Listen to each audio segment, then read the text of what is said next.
মহব্বত বেড়ে যাবে। কারণ আছে কুব্বালাতি খাদ্দুন, গালের নরম মাংসের মধ্যে চুমা দিতে হবে। কুব্বালাতি ইয়াদুন, এই হাতের ডাইন হাতের 36টা রগের মধ্যে চুমা দিতে হবে। কুব্বালাতি খাদ্দুন, কুব্বালাতি ইয়াদুন, কুব্বালাতি আইনাইনি। আল্লাহর নবী ডাক দিয়ে বলেন, আমার স্ত্রীরা শুনে নাও, জেনে নাও, আমার উম্মতি মুহাম্মাদের জন্য আমি নবী সুন্নাত জিন্দা করে দিয়ে গেলাম। চুমা দিয়েছিলেন কোনদিন? কোনটা এবার শরমের কোনো কথা নেই। চুমা দিয়েছিলেন কোনদিন? কুব্বালাতি খাদ্দুন মানে গালের নরম মাংসের মধ্যে বিবির চুমা দিতে হবে। আপনি যদি পিঠে চুমা দেন কেসার তো লাগবে, কথা ঠিক না বেরি? হ্যাঁ, কুব্বালাতি ইয়াদুন 36টা রাগের মধ্যে চুমা দিতে হবে এই জায়গার মধ্যে। ঠিক, কুব্বালাতি আইনাইনি চোখের এই মাঝখানের মধ্যে চুমা দিতে হবে, দুই চোখের মাঝখানে। তেলি মোহাব্বত ভাবে যদি আপনি আমল করতে পারেন। কানা ইয়াতাকি ফি হাজির ওয়া আনা হাইজুন সুম্মা ইয়াকুল কোরআন ওয়া ক্বালা নবী সাল্লাল্লাহু আলাইহি ওয়াসাল্লাম। আরে যুবক মুরব্বিরা শুনে নেন, জেনে নেন, আপনার বিবির কোলের মধ্যে জীবনে কোনদিন মাথা রেখে কোরআন তেলাওয়াত করছিলেন? বলেন। আমার নবীর স্ত্রী আয়েশা সিদ্দিকা রাদিয়াল্লাহু তাআলা আনহা এমন মুহূর্তের মধ্যে নবীর ডাক দিয়ে বলেন, নবী গো, ও নবী, আমি আয়েশা এই মুহূর্তের মধ্যে মাসিক বেমার আরম্ভ হয়েছে। বিশ্বনবী আমার এমন মুহূর্তের মধ্যে আয়েশা সিদ্দিকা রাদিয়াল্লাহু তাআলা আনহা বুকের উপর মাথা দিয়ে কোরআন তেলাওয়াত করিতেছে। আমার নবীর স্ত্রী ডাক দেখো, স্বামী গো, আমার এই মুহূর্তের মধ্যে মাসিক বেমার, মেন্স বেমার চলছে গো নবী। আল্লাহর নবী কয় মেলামেশা করার অনুমতি নাই, যদি তুমি কোরআন তেলাওয়াত করো মাথা রাখা বুকের মধ্যে, আমি নবীর সুন্নাত জিন্দা হয়ে গেল। সুবহানাল্লাহ। করার দরকার আছে না? হ্যাঁ, আজকালকার আপনি বাজারে একটা মিষ্টি খাইছেন, বিবির জন্য নিয়ে আসলেন না। আরে বিবির দ্বারা তো মহব্বত করার দরকার আছে। খালি স্বামী হইলে কত বড় স্বামী হওয়া যাবে না।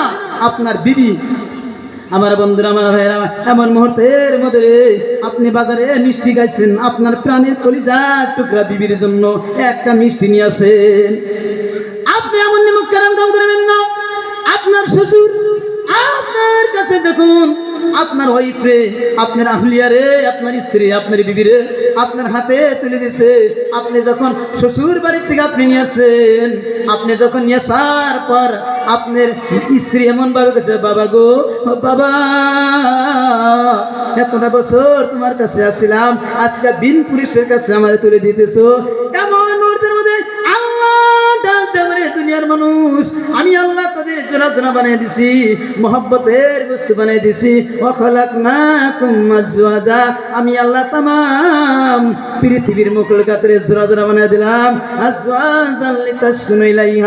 তোমার স্বামীর বাউ পাতের হাড্ডি দিয়া তোমার তৈরি করে দিলাম। বন্ধু আমার ভাইরা, বাজারে মিষ্টি খাচ্ছেন, মিষ্টি একটা বিবির জন্য নিয়ে আসছেন, আনবেন তো ইনশাল্লাহ? কেরা কেরা আনবেন? হাত আল্লাহরে দেখা দেন তো। কেরা কেরা আনবেন এবার বিবির জন্য মিষ্টি? হাত আল্লাহরে দেখা দেন। এই যুবক, কোনো শরম লজ্জার কথা নাই। আল্লাহ তুমি সকলে কবুল করে নাও। আমার বন্ধুরা, আমার ভাইরা, এমন মুহূর্তের মধ্যে আপনি মিষ্টি নিয়ে আসবেন, মুহাম্মদুর রাসূলুল্লাহ সুন্নাত জিন্দা হয়ে যাবে। এই পর্দা থেকে মা বোনেরা, আপনার স্বামীর আপনি মহব্বত করার দরকার আছে, আপনার স্বামীর মহব্বত করার দরকার আছে। এমন মুহূর্তের মধ্যে হযরত আলীর স্ত্রী ফাতেমাতুজ জাহরা রাদিয়াল্লাহু তাআলা আনহা, এমন মুহূর্তের মধ্যে বিশ্বনবী আমার ফাতেমার বাড়িতে আসলেন। ফাতেমার বাড়িতে আসার পর জিজ্ঞেস করলে, ফাতেমা, আমি শুনতে চাই, জানতে চাই, আমার কলিজার টুকরা ফাতেমাতুজ জাহরা রাদিয়াল্লাহু তাআলা আনহার স্বামী হযরত আলীর বাড়িতে দেখি না।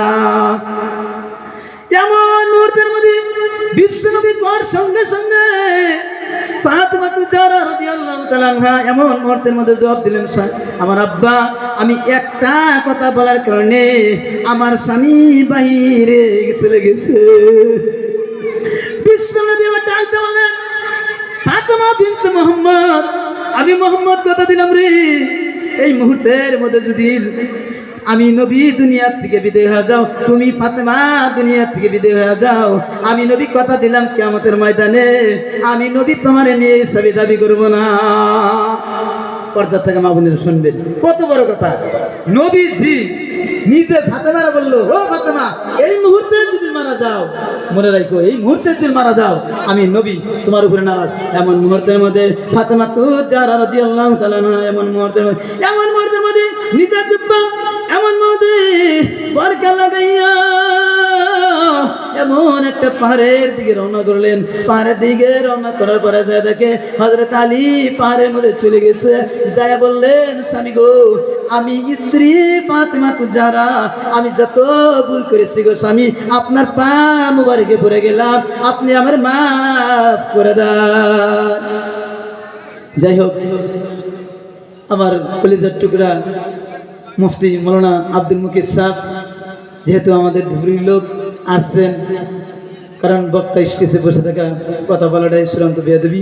আমার কথায় যদি কোনো ভুল ত্রুটি হয়ে থাকে সবাই মাফ করবেন, ইনশাল্লাহ মাফ করবেন না গো, দোয়া করবেন।